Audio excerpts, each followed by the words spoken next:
capsule vous présente l'enseignement réciproque. T'es-tu déjà demandé comment font les lecteurs efficaces pour bien comprendre ce qu'ils lisent? Regarde cet exemple qui te montre ce qui se passe dans la tête d'un lecteur. Dure, dure la coquille. Bon, moi, coquille, ça me fait penser à un œuf. Donc, voilà, je vais voir si j'ai raison. Sur la terre ferme, la maman crocodile a creusé un nid et elle y a pondu plusieurs dizaines d'œufs. Bon, ben voilà, il était question d'œufs en effet. 3 mois ont passé et le jour de la naissance approche. Voilà le bébé crocodile prêt à sortir de l'œuf et il pousse de petits cris pour avertir sa mère. Dès qu'elle l'entend, celle-ci découvre le nid avec ses pattes de devant. Elle vérifie que tous les œufs sont éclos. S'il y a des retardataires, elle les aide à briser leur coquille en faisant rouler l'œuf dans sa gueule jusqu'à ce qu'il se casse et que le petit soit libéré.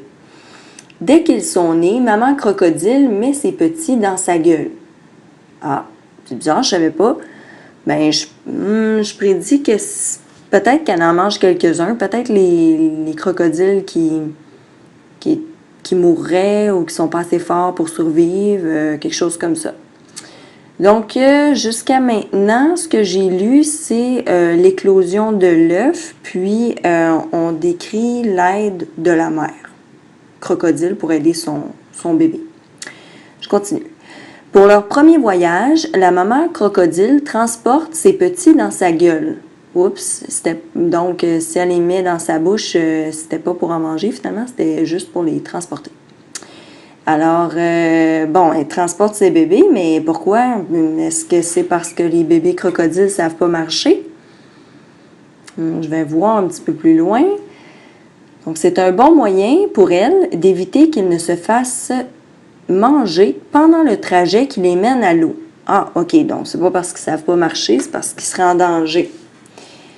Tant qu'il est petit, le crocodile est une proie facile. Un crocodile, une proie facile, c'est bizarre, c'est un prédateur, un crocodile. Et de nombreux prédateurs guettent le bon moment dès que sa mère a le dos tourné, par exemple, pour le dévorer. Qui l'eût cru, un jeune crocodile est très fragile. Sur 100 petits, 5 seulement deviendront adultes.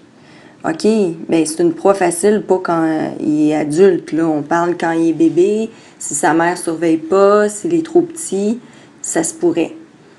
OK, donc ici dans ce paragraphe-là, on a parlé de la protection de la mère, puis de la fragilité des bébés crocodiles.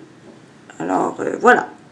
Tu viens d'entendre ce qui se passe dans la tête d'un lecteur.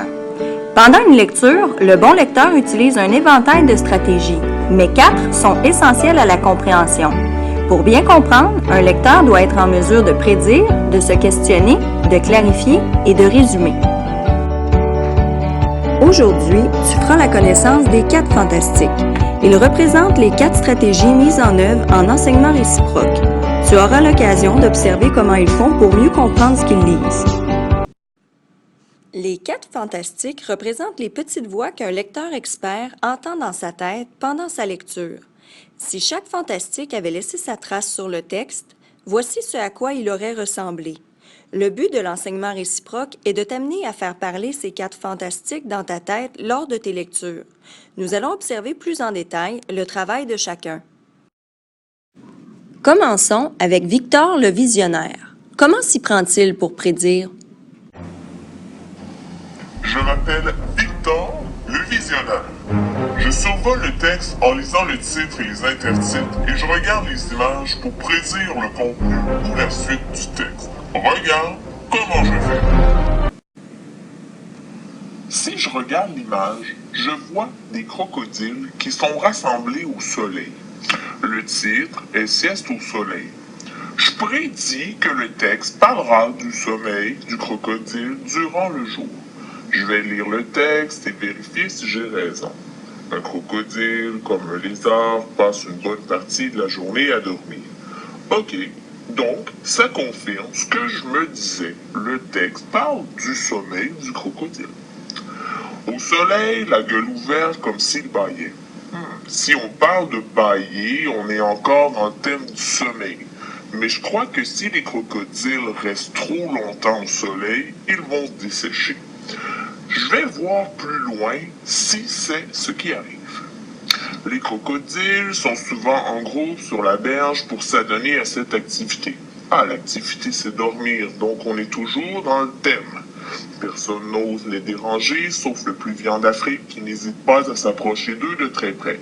On raconte même que cet oiseau leur nettoie les dents. Il cherche en réalité des parasites dont il se nourrit.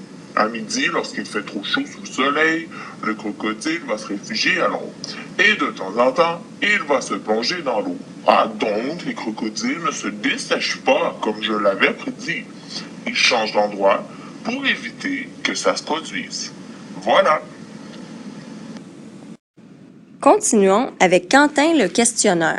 Regarde bien sa méthode pour se questionner. Je m'appelle Quentin. On me surnomme le questionneur parce que je me pose beaucoup de questions pendant ma lecture et je cherche des réponses afin de m'assurer de ma compréhension. Regarde comment je fais. Un crocodile, comme un lézard, passe une bonne partie de la journée à dormir au soleil, la gueule ouverte comme s'il bâillait. Je me demande pourquoi il aime ça, le crocodile, dormir au soleil, puis pourquoi la bouche ouverte. Je vais essayer de lire plus loin, voir si je trouve des réponses à mes questions. Les crocodiles sont souvent en groupe sur la berge pour s'adonner à cette activité. Bon, ça ne me renseigne pas vraiment. Personne n'ose les déranger, sauf le pluvian d'Afrique qui n'hésite pas à s'approcher d'eux de très près. On raconte même que cet oiseau leur nettoie les dents. Il cherche en réalité des parasites dont il se nourrit. Ah, c'est pour ça que le crocodile dort la bouche ouverte, c'est pour permettre au pluvian de se nourrir? Et il faudrait que ce soit utile pour le crocodile aussi. Est-ce que je connais d'autres animaux qui font ça? Oui, les chiens, ils font ça pour garder la bonne température. Le crocodile est au soleil durant le jour, il fait peut-être ça pour la même raison? Ok, j'ai trouvé des réponses à ma première question, je continue. À midi, lorsqu'il fait trop chaud sous le soleil, le crocodile va se réfugier à l'ombre. Ça ne me dit pas pourquoi il aime ça. Et de temps en temps, il va se plonger dans l'eau. Je ne sais pas plus. Je vais lire la suite du texte, peut-être que j'aurai une réponse plus tard.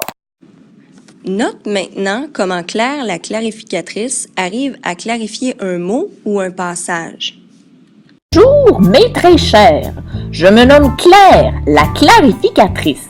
Quand je tombe sur un mot ou un passage difficile à saisir, je mets en œuvre des moyens pour récupérer le sens du texte. Observe bien ma méthode.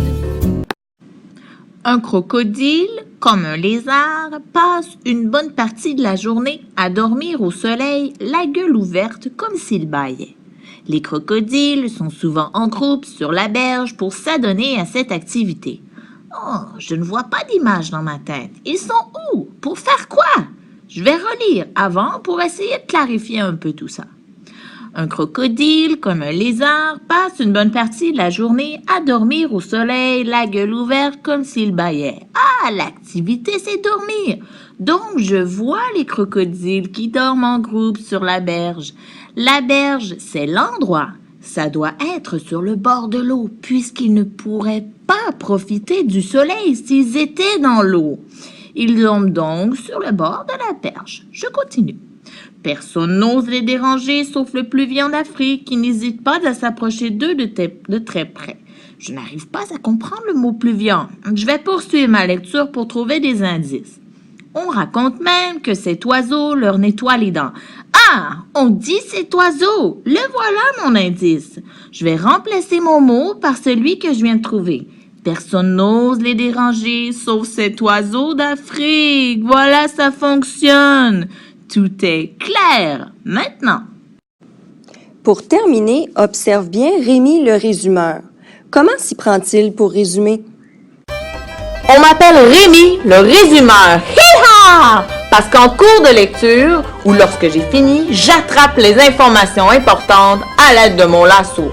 Je les formule dans mes mots et je les organise logiquement. Regarde-moi faire! Sieste au soleil. Cette partie du texte parle de la sieste du crocodile, donc je dois garder cette idée en tête quand je vais résumer.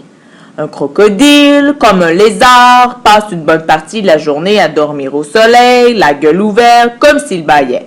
Les crocodiles sont souvent en groupe sur la berge pour s'adonner à cette activité. Il faut retenir que les crocodiles passent beaucoup de temps en groupe à se reposer au soleil. Voilà. Personne n'ose les déranger, sauf le pluvian d'Afrique qui n'hésite pas à s'approcher d'eux de très près. On raconte même que cet oiseau leur nettoie les dents.